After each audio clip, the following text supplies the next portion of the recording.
Hi friends, ಎಲ್ಲರಿಗೂ ನಮಸ್ಕಾರ. ಬನ್ನಿ ಫ್ರೆಂಡ್ಸ್, ಶಾರದೆ ಸೀರಿಯಲ್ನ ಇವತ್ತಿನ ಸಂಚಿಕೆಯಲ್ಲಿ ಏನಾಗ್ತಿದೆ ಅಂತ ನೋಡ್ಕೊಬರೋಣ. ಅದಕ್ಕೂ ಮುಂಚೆ ಯಾರೆಲ್ಲ ನನ್ನ ವೀಡಿಯೋ ನೋಡ್ತಾ ಇದ್ದಾರೆ ಫ್ರೆಂಡ್ಸ್, ಅವರೆಲ್ಲ ಪ್ಲೀಸ್ ಫ್ರೆಂಡ್ಸ್ ಪುಟ್ಟದೊಂದು ಲೈಕ್ ಮಾಡಿ, ಹಾಗೆ ಫಾಲೋ ಮಾಡೋದನ್ನು ಮರಿಬೇಡಿ. ಬನ್ನಿ ಸ್ಟಾರ್ಟ್ ಮಾಡೋಣ. ಫ್ರೆಂಡ್ಸ್, ಮೊದಲಿಗೆ ದೀಪು ಹೇಳಿದ ಮಾತು ಕೇಳಿ ಶಾರದೆ ಹೇಳ್ತಾ ಇರ್ತಾಳೆ, ನಮ್ಮ ದೀಪು ಯಾವತ್ತೂ ಸುಳ್ಳು ಹೇಳಲ್ಲ, ಖಂಡಿತ ಅಮ್ಮ ಇಲ್ಲಿಗೆ ಬಂದೇ ಬರ್ತಾರೆ ಅಂತ ನನ್ನ ಮನಸ್ಸಿಗೆ ಅನ್ನಿಸ್ತಾ ಇದೆ ಅಂತ ಹೇಳ್ತಾ ಇರಬೇಕಾದ್ರೆ ಅಷ್ಟೊತ್ತಿಗೆ ಸುಮಿತ್ರಾ ಬಾಗ್ಲ ಎದುರುಗಡೆ ಬಂದು ನಿಂತಿರ್ತಾಳೆ. ಇನ್ನೇನು ಒಳಗಡೆ ಹೋಗೋಕ್ಕೆ ಅಂತ ಕಾಲಿಡ್ತಿರ್ಬೇಕಾದ್ರೆ ಹಳೆದನ್ನೆಲ್ಲ ನೆನ್ಪು ಮಾಡ್ಕೋತಿರ್ತಾಳೆ. ಪಾಪ ಶಾರದಾನಿಗೆ ನಾವು ಎಷ್ಟು ಅವಮಾನ ಮಾಡಿದ್ವಿ, ಹಾಗೆ ಅವ್ರನ್ನ ಮನೆಯಿಂದ ಆಚೆನೂ ಸಹ ಹಾಕಿದ್ವಿ. ನಮ್ಮ ಸಿದ್ದು ಮುದ್ದು ದೀಪು ಆಪ್ರೇಷನ್ಗೆ ಅಂತ ಎಷ್ಟು ಬೇಕು ದುಡ್ಡು ಅಂತ ಎಷ್ಟು ಅಂಗಲಾಚಿಗೆ ಹೋಗಾರ್ದ, ಆದರೂ ಸಹ ನಾವು ಅವನಿಗೆ ಕೊಡ್ದಲೇ ತುಂಬ ದೊಡ್ಡ ಅನ್ಯಾಯ ಮಾಡಿಬಿಟ್ವಿ. ಆದರೆ ಇವಾಗ ನಾನು ಯಾವ ಮುಖ ಹೊತ್ಕೊಂಡು ಆ ಮನೆ ಒಳಗಡೆ ಹೋಗಲಿ, ಶಾರದಾ ನನ್ನನ್ನು ಯಾವ ರೀತಿ ನೋಡ್ತಾಳೋ ನನಗಂತೂ ಗೊತ್ತಿಲ್ಲ. ಅದ್ರ ಬದಲು ವಾಪಸ್ ಹೋಗೋದು ಎಷ್ಟೇ ಬೆಸ್ಟು ಅಂತ ಅನ್ಕೋಬಿಟ್ಟು ಹಾಗೆ ತುಂಬ ಬೇಜಾರಿಂದ ಸುಮಿತ್ರಾ ಹೊರಗಡೆ ಹೋಗ್ತಾ ಇರಬೇಕಾದ್ರೆ ಕಿಟಕಿಲಿ ಶಾರದಾ ನೋಡ್ತಾಳೆ. ನೋಡಿದ ತಕ್ಷಣ ಓಡ್ ಬಂದು ಅಮ್ಮ ಅಂತ ಕೂಗಿದ ತಕ್ಷಣ ಸುಮಿತ್ರನ ಕಣ್ಣಲ್ಲಿ ನೀರೇ ಬರ್ತಾ ಇರುತ್ತೆ. ಹಾಗೆ ಶಾರದಾ ಅಮ್ಮ ಅಂತ ಕೂಕೊಂಡು ಹೋಗ್ತಾ ಇರಬೇಕಾದ್ರೆ ಹಿಂತಿರುಗಿ ಸುಮಿತ್ರಾ ನೋಡಿ ಹಾಗೆ ಕಣ್ಣೀರು ಹಾಕೊಂಡು ನಿಂತಿರ್ಬೇಕಾದ್ರೆ, ಅಲ್ಲ ಅಮ್ಮ, ಮಗಳು ಮನೆ ಹೆಬ್ಬಾಗ್ಲವರೆಗೂ ಬಂದ್ಬಿಟ್ಟು ಹಾಗೆ ಹೋಗ್ತಿರಲ್ಲ ಅಂತ ಅಂದಾಗ ಶಾರದನಾಗ್ ಮಾಡಿಕೊಂಡು ಸಿಕ್ಕಾಬಟ್ಟೆ ಕಣ್ಣೀರಾಗ್ತಾ ಇರ್ತಾಳೆ. ಹಾಗೆ ಬನ್ನಿ ಅಮ್ಮ ಒಳಗಡೆ ಹೋಗೋಣ ಅಂತ ಈ ಕಡೆ ಸುಮಿತ್ರನ ಕರ್ಕೊಂಡು ಬರ್ತಾ ಇರಬೇಕಾದ್ರೆ ಬಾಗ್ಲು ಎದುರುಗಡೆ ನಿಂತ್ಕೊಂಡು ಸುಮಿತ್ರಾ ಕೇಳ್ತಾ ಇರ್ತಾಳೆ, ಶಾರದಾ ಹಾಗೆ ಸಿದ್ದು ಮುದ್ದು ನೀವಿಬ್ರು ಪರ್ಮಿಷನ್ ಕೊಟ್ಟರೆ ನಾನು ಒಳಗಡೆ ಬರ್ಬೋದಾ ಅಂತ ಅಂದಾಗ ಶಾರದಾ ಕಣ್ಣೀರು ಹಾಕೊಂಡು ಹೇಳ್ತಾ ಇರ್ತಾಳೆ, ಏನಮ್ಮ ಮಗಳ ಮನೆಗೆ ಬಂದ್ಬಿಟ್ಟು ಬಾಗ್ಲು ಮುಂದೆ ನಿಂತ್ಕೊಂಡು ದೇವತೆ ಥರ ನಿಂತವ್ರು ನಿಮ್ಮನ್ನ ಹೊರಗಡೆ ಹೋಗಿ ಅಂತ ನಾನು ಖಂಡಿತ ಏನಾದರೂ ಅಂತೀನ ಅಂತ ಕಣ್ಣೀರು ಹಾಕ್ತಿರ್ಬೇಕಾದ್ರೆ ಸಿದ್ಧನು ಸಹ ಅತ್ತೆ ಯಾವಾಗಲೂ ಸಹ ಈ ಮನೆ ಬಾಗಿಲು ನಿಮಗೋಸ್ಕರ ತೆಗೆದಿರುತ್ತೆ, ಯಾವಾಗ ಬೇಕಾದರೂ ಬರ್ಬೋದು ಅಂತ ಅಂದಾಗ ಸುಮಿತ್ರನಿಗೂ ಕಣ್ಣೀರು ಬರ್ತಾ ಇರುತ್ತೆ. ಇದು ನಿಮ್ಮ ದೊಡ್ಡ ಗುಣ ಪುಟ ಅಂತ ಈ ಕಡೆ ಶಾರದಾ ತಲೆನ ಸವರ್ತಾ ಇರ್ತಾಳೆ. ಅಮ್ಮ ಯಾವಾಗ ಬೇಕಾದರೂ ಬನ್ನಿ, ಇದು ನಿಮ್ಮ ಮನೆ ಮಗಳು ಮನೆ ಅಂತ ಅಂದಾಗ ಸುಮಿತ್ರಾ ಹಾಗೆ ಕಣ್ಣೀರು ಹಾಕ್ಕೊಂಡು ಒಳಗಡೆ ಬರ್ತಾ ಇರ್ತಾಳೆ.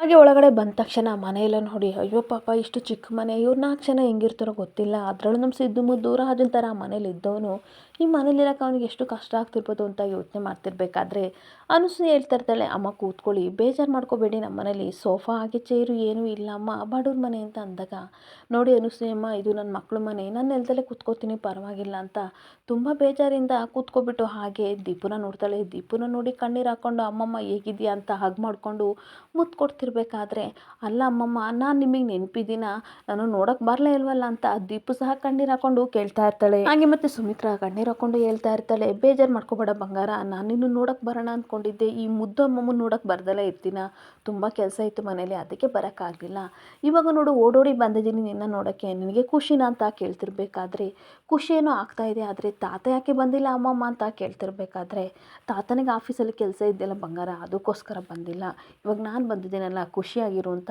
ಮುದ್ದು ಕೊಟ್ಕೊಂಡು ದೀಪನ ತುಂಬ ಖುಷಿಯಿಂದ ಮುದ್ದು ಮಾಡ್ತಾ ಇರ್ತಾಳೆ. ಹಾಗೆ ಸಿದ್ದುನ ನೋಡಿಕೊಂಡು ತುಂಬ ಕಣ್ಣೀರು ಹಾಕ್ಕೊಂಡು, ನೋಡು ಸಿದ್ದು, ನೀನು ಅವತ್ತು ಮನೆಗೆ ಬಂದು ಅಮ್ಮಮ್ಮಗೆ ಹುಷಾರಿಲ್ಲ ಅಂತ ಎಷ್ಟು ಕೇಳಿದ್ರು ಸಹ ನಾವು ನಿನಗೆ ದುಡ್ಡಿನ ಸಹಾಯ ಮಾಡಲೇ ಇಲ್ಲ, ಜೊತೆಗೆ ಈ ಕಡೆ ಮಾವನು ಸಹ ನಿನ್ನನ್ನು ನಂಬಲೇ ಇಲ್ಲ ಕಣೋ, ನೀನು ಹೇಳ್ತಿರೋದೆಲ್ಲ ಸುಳ್ಳು ಅಂತ ನಾವು ಅನ್ಕೊಬಿಟ್ವಿ, ಆದರೆ ಕೊನೆಗೆ ನಿಜವಾಗ್ಲೂ ದೀಪು ಹುಷಾರಿಲ್ಲ ಅಂತ ಗೊತ್ತಾಯಿತು, ಅದನ್ನೆಲ್ಲ ನೆನ್ಕೊಂಡ್ರೆ ತುಂಬ ಅಂದರೆ ತುಂಬ ಸಂಕಟ ಆಗುತ್ತೆ ಕಣೋ ನನಗೆ ಅಂತ ಕಣ್ಣೀರು ಹಾಕ್ತಿದ್ರೆ ಅರ್ಧನಿಗೂ ಸಿದ್ದನಿಗೂ ತುಂಬ ಬೇಜಾರಾಗ್ತಾ ಇರುತ್ತೆ. ಹಾಗೆ ಮತ್ತೆ ಸುಮಿತ್ರಾ ಬೇಜಾರಿಂದ ಅವರೆಲ್ಲರ ಪರವಾಗಿ, ನಾನು ನಿನ್ನ ಹತ್ರ ಕ್ಷಮೆ ಕೇಳ್ತೀನಿ, ದಯವಿಟ್ಟು ನಮ್ಮನ್ನು ಕ್ಷಮಿಸು ಅಂತ ಕೈ ಮುಗ್ದು ಹೇಳ್ತಿರ್ಬೇಕಾದ್ರೆ, ಬಿಟ್ಬಿಡಿ ಅತ್ತೆ, ಹಳದಿನೆಲ್ಲ ಏನಕ್ಕೆ ನೆನಪಿಸ್ಕೊಂಡು ಬೇಜಾರು ಮಾಡ್ಕೋತೀರಾ, ಆಗಿದ್ದೆಲ್ಲ ಆಗೋಯ್ತು, ದೇವ್ರ ದಯಿಂದ ಎಲ್ಲ ಒಳ್ಳೇದಾಯ್ತಲ್ಲ, ಬಿಟ್ಬಿಡಿ ಅಂತ ಸಿದ್ದು ಹೇಳ್ತಿರ್ಬೇಕಾದ್ರೆ ಹಾಗೆ ಸುಮಿತ್ರಾ ಶಾರದಾ ಮುಖನ ನೋಡ್ತಾ ಇರ್ತಾಳೆ.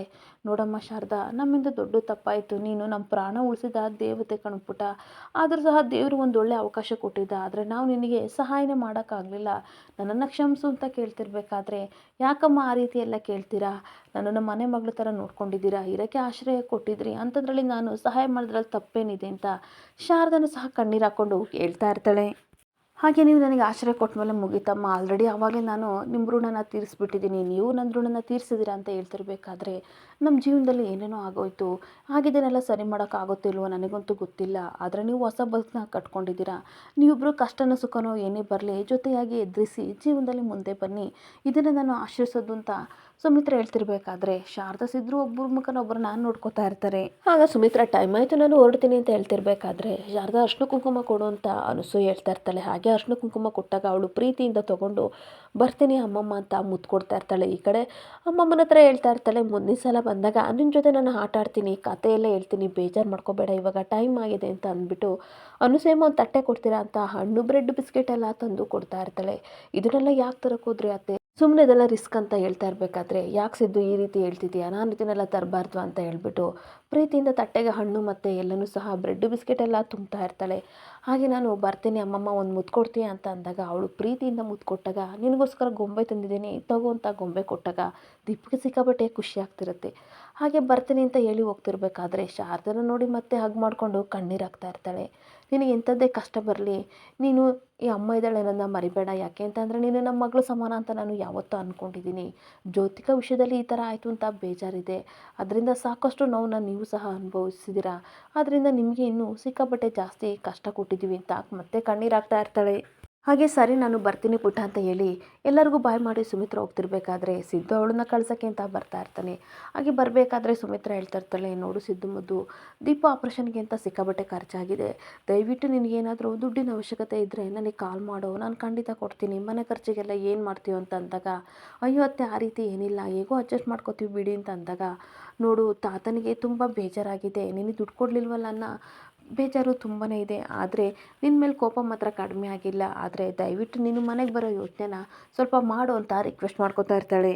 ಹಾಗೆ ಇಬ್ಬರು ಮಾತಾಡ್ತಿರ್ಬೇಕಾದ್ರೆ ವಟಾರದ ಅಜ್ಜಿ ಬರ್ತಾರೆ. ಅಜ್ಜಿ ಬಂದ್ಬಿಟ್ಟು ಏನೋ ಸಿದ್ಧಾರ್ಥ ಯಾರ ಜೊತೆ ಮಾತಾಡ್ತಿದ್ದೀಯಾ, ನಿಮ್ಮ ಅಮ್ಮನೇನೋ ಅಂತ ಅಂದಾಗ ಇಲ್ಲ ಇವರು ನಮ್ಮ ಅತ್ತೆ ಅಂತ ಅಂದಾಗ ಈ ಕಡೆ ಸುಮಿತ್ರನ ಮೇಲಿಂದ ಕೆಳಗೆ ಅಜ್ಜಿ ನೋಡ್ತಾ ಇರ್ತಾರೆ. ಹಾಗೆ ನೋಡು ಏನು ಈ ರೀತಿ ನಿಂತ್ಕೊಂಡಿದ್ಯಾ, ಸುಮ್ಮನೆ ಅಬ್ಬೆ ಪಾರಿ ಥರ ಅಲಿಬೇಡ ಕಣೋ, ಮೊದಲು ನಿನ್ನ ಮಗಳು ಹುಷಾರಾಗಂಗೆ ಮಾಡು, ಏನು ಗೊತ್ತಾ ನಿನ್ನ ಮಗಳು ಈ ವಯಸ್ಸಿನಲ್ಲಿ ನಾನು 3 ಜನನ ಹೊಡಿಬೋದಿತ್ತು, ಅಷ್ಟು ದಪ್ಪಾಗಿದ್ದೆ ಕಣೋ, ಸ್ಟ್ರಾಂಗ್ ಆಗಿದ್ದೆ, ನಿನ್ನ ಮಗಳು ನೋಡಿದರೆ ಒಣಗ್ಲು ಕಡ್ಡಿದ್ದಂಗಿದ್ದಾಳೆ, ಮೊದಲು ಅವಳನ್ನು ದಪ್ಪ ಮಾಡೋದ ಕಡೆ ಕಾನ್ಸಂಟ್ರೇಟ್ ಮಾಡು, ಹಿಂಗೆಲ್ಲ ಅಬ್ಬೆ ಪಾರಿ ಥರ ತಿರುಗಬೇಡ ಆಯಿತಾ, ತಗೋ ಇಡ್ಲಿ ತಂದಿದ್ದೀನಿ, ಇದು ಬಿಸಿ ಆರೋಕ್ಕೂ ಮುಂಚೆ ನಿನ್ನ ಮಗಳಿಗೆ ಕೊಡು, ಅವಳು ಆವಾಗಲೇ ಇಷ್ಟಪಟ್ಟು ಕೇಳಿದ್ಲು ಗೊತ್ತಾಯ್ತಾ, ತಣ್ಣಗಾಗೋಕ್ಕೂ ಮುಂಚೆ ಈ ಅಮ್ಮನ ಜೊತೆ ಮಾತಾಡ್ಕೊಂಡು ನಿಂತ್ಕೋಬೇಡ ಹೋಗು ಅಂತ ಹೇಳ್ಬಿಟ್ಟು ಹೋಗ್ತಿರ್ಬೇಕಾದ್ರೆ ಸುಮಿತ್ರ ಕೇಳ್ತಾ ಇರ್ತಾಳೆ, ಅಲ್ಲ ಕಣೋ ಸಿದ್ದು ಮುದ್ದು, ಈ ಅಜ್ಜಿ ನಿನ್ನನ್ನು ಹೊಗಳ್ತಿದ್ದಾರೋ ಅಥವಾ ಕಾಳಜಿ ಮಾಡ್ತಿದ್ದಾರೋ ನಮ್ಮನ್ನೆಲ್ಲ ಬೈತಿದ್ದಾರೋ ಒಂದು ಗೊತ್ತಾಗ್ತಿಲ್ಲ ಅಂತ ಅಂದಾಗ ನೀವೇನು ತಪ್ಪಾಗಿ ಕೇಳ್ಕೊಬೇಡಿ ಅತ್ತೆ, ಇವ್ರು ಹಂಗೆ, ಇವ್ರನ್ನೆಲ್ಲ ವಟಾರದಲ್ಲಿ CCTV ಅಂತ ಕರೀತಾರೆ, ಯಾಕೆ ಅಂತಂದರೆ ಬಾಯಿ ಬಡ್ಕೋತಾ ಇರ್ತಾರೆ, ಆದರೆ ಮನಸ್ಸು ತುಂಬ ಮೃದುವಾಗಿದ್ದು ಬೇಜಾರು ಮಾಡ್ಕೋಬೇಡಿ ಅಂತ ಅಂದಾಗ ಪರವಾಗಿಲ್ಲ ಬಿಡು ನೀನು ಒಳಗಡೆ ಹೋಗೋ, ಆಟ ಕಾಯ್ತಾ ಇದೆ, ನಾನು ಮನೆಗೆ ಹೋಗ್ತೀನಿ ಅಂತ ಅಂದಾಗ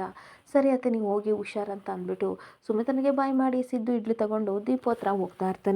ಹಾಗೆ ನನ್ನ ಕಡೆ ದೀಪು ಹತ್ರ ಸಿದ್ದು ಇಡ್ಲಿ ತೊಗೊಂಡು ಬರ್ತಾ ಇರಬೇಕಾದ್ರೆ ಅಲ್ಲಿರೋ ಕುಡ್ಕ ಪೇಪರ್ ಓದ್ಕೊಂಡು ತೂರಾಡ್ಕೊಂಡು ಬರ್ತಾ ಇರ್ತಾನೆ.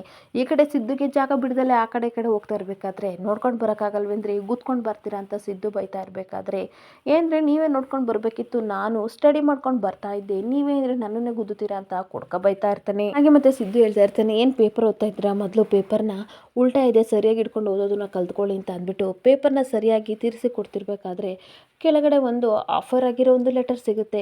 ಅದನ್ನು ನೋಡಿಬಿಟ್ಟು ಅವನಿಗೆ ಸಿದ್ದುಗೆ ತುಂಬ ಆಶ್ಚರ್ಯ ಆಗ್ತಿರುತ್ತೆ, ಇದೇನಿದು ಬಂಪರ್ ಆಫರ್ ಅಂತ ಬರೆದಿದ್ದಾರಲ್ಲ, ಮೊದಲನೇ ಪ್ರೈಸು TV, ಫ್ರಿಜ್ಜು ಹಾಗೆ ವಾಷಿಂಗ್ ಮಿಷಿನ್ ಇದೆಲ್ಲ ಇದೆಯಲ್ಲ ಅಂತ ಹಾಗೆ ಯೋಚನೆ ಮಾಡ್ತಾ ಇದ್ದರೆ ಕುಡುಕ ಇವ್ರು ಯಾರೋ ಬ್ಲರ್ ಬರೆದಿದ್ದಾರೆ, ಏನು ನ್ಯೂಸ್ ಪೇಪರ್ಗೆ ಸರಿಯಾಗಿ ಬರೆಯೋಕ್ಕೆ ಬರಲ್ಲ ಅಂತ ಬೈಕೊಂಡು ಹಾಗೆ ಹೊರಟೋಗ್ತಾ ಇರ್ತಾನೆ.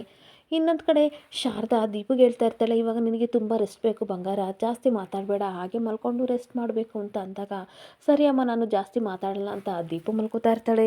ಹಾಗೆ ಇನ್ನೊಂದು ಕಡೆ ಅನಸೂಯನ ನೋಡಿಬಿಟ್ಟು ಅಮ್ಮ ನೀವು ಆರಾಮಾಗಿ ಇಲ್ಲೇ ಇರಿ, ನಾನು ಬಟ್ಟೆ ತೊಳ್ಕೊ ಬರ್ತೀನಿ ಅಂತ ಶಾರದಾ ಹೇಳ್ತಿರ್ಬೇಕಾದ್ರೆ ತುಂಬ ಸುಸ್ತಾಗಿದೆಯಾ ಕಣೆ, ಇಲ್ಲೇ ಇದ್ದು ಅಡುಗೆ ಮಾಡಿ ನಾನೇ ಹೋಗಿ ಬಟ್ಟೆ ತೊಳ್ಕೊ ಬರ್ತೀನಿ ಅಂತ ಹೇಳ್ತಾ ಇರ್ತಾಳೆ. ಅಯ್ಯೋ ಅಮ್ಮ ಅಲ್ಲಿ ತುಂಬ ಕ್ಯೂ ಇರುತ್ತೆ, ಮೊದಲು ನಾನು ಕ್ಯೂ ಜಾಸ್ತಿ ಇದೆ ಹಂಗೆ ನೋಡ್ಕೊ ಬರ್ತೀನಿ, ಆಮೇಲೆ ಬಟ್ಟೆ ತೊಳ್ಕೊ ಬರ್ತೀನಿ, ನಿಮ್ಮ ಕೈಲಿ ಆಗಲ್ಲ, ಇಲ್ಲಿ ಜನಗಳು ತುಂಬ ಹೊರಟು ಅಂತ ಅನ್ಬೇಕಾದ್ರೆ ಸುಮ್ಮನೆ ಹಳ್ಳಿ ನಾನು ಎಂಥ ಜನ ನೋಡಿದ್ದೀನಿ, ನಮಗೆ ಮಣ್ಣು ತಿನ್ಸಕ್ಕೆ ಬಂದರೆ ನಾನು ಅವರಿಗೆ ಮಣ್ಣು ಮುಕ್ಕಿಸ್ತೀನಿ, ನೀನು ತಲೆ ಕೆಡಿಸ್ಕೋಬೇಡ, ನೀನು ಅಡುಗೆ ಮಾಡು, ನಾನು ಬಟ್ಟೆ ತೊಳ್ಕೊ ಬರ್ತೀನಿ ಅಂತ ಅನಸೂಯ ಬಟ್ಟೆ ತೊಳಕ್ಕಿಂತ ಹೋಗ್ತಾ ಇರ್ತಾಳೆ. ಹಾಗೆ ಒಂದು ಕಡೆ ಶಾರದಾ ಅಡುಗೆ ಮಾಡ್ತಿರ್ಬೇಕಾದ್ರೆ ಅಲ್ಲಿ ಬೇಳೆನ ಹುಡುಕ್ತಾ ಇರ್ತಾಳೆ. ಎಲ್ಲ ಬಾಕ್ಸ್ ನೋಡಿದ್ಮೇಲೆ ಈ ಬಾಕ್ಸಲ್ಲಿ ಇಟ್ಬಿಟ್ಟು ಎಲ್ಲೆಲ್ಲ ಹುಡುಕ್ತೀನಲ್ಲ ಅಂತ ಅಂದ್ಬಿಟ್ಟು ಆ ಬಾಕ್ಸ್ನ ತೆಗಿಯೋಕೆ ಹೋದರೆ ಅದು ತುಂಬ ಟೈಟ್ ಆಗಿರುತ್ತೆ.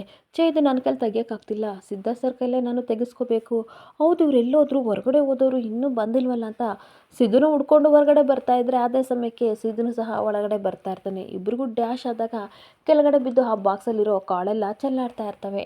ಅಷ್ಟೊತ್ತಿಗೆ ಸಿದ್ದು ಬೇಕು ಬೇಕು ಅಂತಲೇ ಅಮ್ಮ ಅಪ್ಪ ಅಂತ ಜೋರಾಗಿ ಕಿರ್ಚುತ್ತಾ ಇದ್ದರೆ ಇವಳು ಸ್ವಲ್ಪ ಟೆನ್ಷನ್ ಆಗ್ತಿರುತ್ತೆ.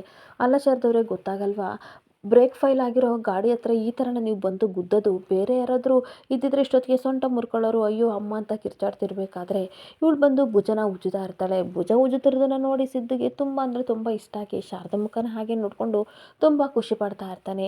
ಸಾರಿ ಸರ್ ನಾನು ನೋಡಲಿಲ್ಲ, ದಯವಿಟ್ಟು ನನ್ನ ಕ್ಷಮಿಸಿದ್ದ ಮತ್ತೆ ಕೈನ ಉಜ್ಜುತ್ತಾ ಇದ್ದರೆ ಸಿದ್ದುಗಂತೂ ಸಿಕ್ಕಾಪಟ್ಟೆ ಖುಷಿ ಆಗ್ತಾ ಇರುತ್ತೆ.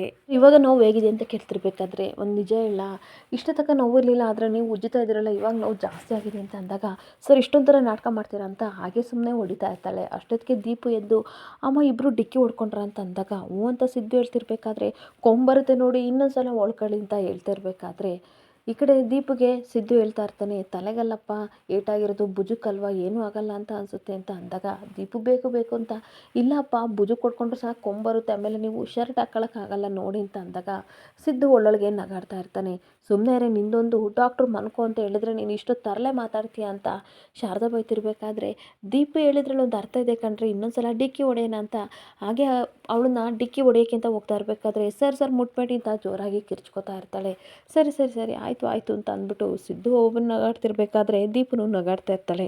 ಹಾಗೆ ಶಾರದನಿಗೆ ಮುಜುಗರ ಹಾಗೆ ಒಳಗಡೆ ಹೋಗ್ತಾ ಇರಬೇಕಾದ್ರೆ ಸಿದ್ದುಗೂ ಸಹ ನಗು ಬರ್ತಾ ಇರುತ್ತೆ. ಹಾಗೆ ಬಿದ್ದಿರೋ ಕಾಳೆಲ್ಲನೂ ಸಹ ಬಾಕ್ಸಿಗೆ ಹಾಕ್ತಿರ್ಬೇಕಾದ್ರೆ ದೀಪು ಹೇಳೋದ್ರಲ್ಲಿ ಒಂದು ಅರ್ಥ ಇದೆ ಕಣ್ರಿ, ಆಮೇಲೆ ಭುಜಕ್ಕೆ ಬಂದರೆ ಏನು ಮಾಡೋದು ಅಂತ ಹೇಳ್ಕೊಂಡು ದೀಪು ಮತ್ತು ಸಿದ್ದು ಇಬ್ಬರು ಸಹ ನಗಾಡ್ತಾ ಇರ್ತಾರೆ. ಮತ್ತು ಸಿದ್ದು ದೀಪಗೆ ಹೇಳ್ತಾ ಇರ್ತಾನೆ, ಜೋರಾಗಿ ಮಾತಾಡಬೇಡ, ನಿಮ್ಮಮ್ಮ ಏನಾದರೂ ಕೇಳ್ಕೊಂಡ್ರೆ ಮಲ್ಕೋದ್ಬಿಟ್ಟು ಇಷ್ಟು ಮಾತಾಡ್ತಿದ್ದೀಯ ಅಂತ ಅಡುಗೆ ಮನೆಯಿಂದ ಸೌಟ್ ತಗೊಬರ್ತಾರೆ ಅಂತ ಅಂದಾಗ ಏನು ಸರ್ ಮಾತಾಡ್ತಿದ್ದೀರಾ ಅಂತ ಕೂಗಾಡ್ತಾ ಇರ್ತಾಳೆ. ಏನಿಲ್ಲ ನೀವು ತುಂಬ ಚೆನ್ನಾಗಿ ಅಡುಗೆ ಮಾಡ್ತೀರಾ ಅಂತ ದೀಪಗೆ ಹೇಳ್ತಿದ್ದೆ ಅಂತ ಅಂದಾಗ ಇಬ್ಬರು ನಗಾಡ್ತಾ ಇರ್ತಾರೆ. ಅಷ್ಟೊತ್ತಿಗೆ ಕೋಪ ಮಾಡಿಕೊಂಡು ಸಿದ್ದು ಕೈಲಿಂದ ಬೇಳೆನ ತೊಗೊಂಡು ಅಡುಗೆ ಮಾಡೋಕ್ಕೆ ಅಂತ ಶಾರದಾ ಹೋಗ್ತಾ ಇರಬೇಕಾದ್ರೆ ಈ ಕಡೆ ಸಿದ್ದು ನಿನಗೋಸ್ಕರ ಏನು ತಂದಿದ್ದೀನಿ ನೋಡು ಪುಟ್ಟ, ಈ ಥರ ವಟಾರದಜ್ಜಿ ಬಿಸಿ ಬಿಸಿ ಇಡ್ಲಿ ಕೊಟ್ಟಿದ್ದಾರೆ, ನೀನು ತಿಂತೀಯ ಅಂತ ಅಂದಾಗ ಹಾಂ ತಿನ್ನಿಸಿ ಅಜ್ಜಿ ಕೊಟ್ಟಿರೋ ಇಡ್ಲಿ ತುಂಬ ಚೆನ್ನಾಗಿರುತ್ತೆ, ನೀವು ತಿನ್ನಿಸಿದ್ರೆ ಇನ್ನೂ ತುಂಬ ಚೆನ್ನಾಗಿರುತ್ತೆ ತಿನ್ನಿಸಿ ಅಂತ ಅಂದಾಗ ಸಿದ್ದು ತುಂಬ ಪ್ರೀತಿಯಿಂದ ದೀಪುಗೆ ಇಡ್ಲಿ ತಿನ್ನಿಸ್ಕೊಂಡು ಹಾಗೆ ನೀರು ಕುಡಿಸ್ತಿರ್ಬೇಕಾದ್ರೆ ಅವರಿಬ್ಬರು ಪ್ರೀತಿಯಿಂದ ಇರೋದನ್ನು ನೋಡಿ ಶಾರದಾ ಸಿಕ್ಕಾಪಟ್ಟೆ ಖುಷಿ ಪಡ್ತಾ ಇರ್ತಾಳೆ. ಇಲ್ಲಿಗೆ ಸಂಚಿಕೆ ಎಂಡ್ ಆಗ್ತಿದೆ. Thank you friends.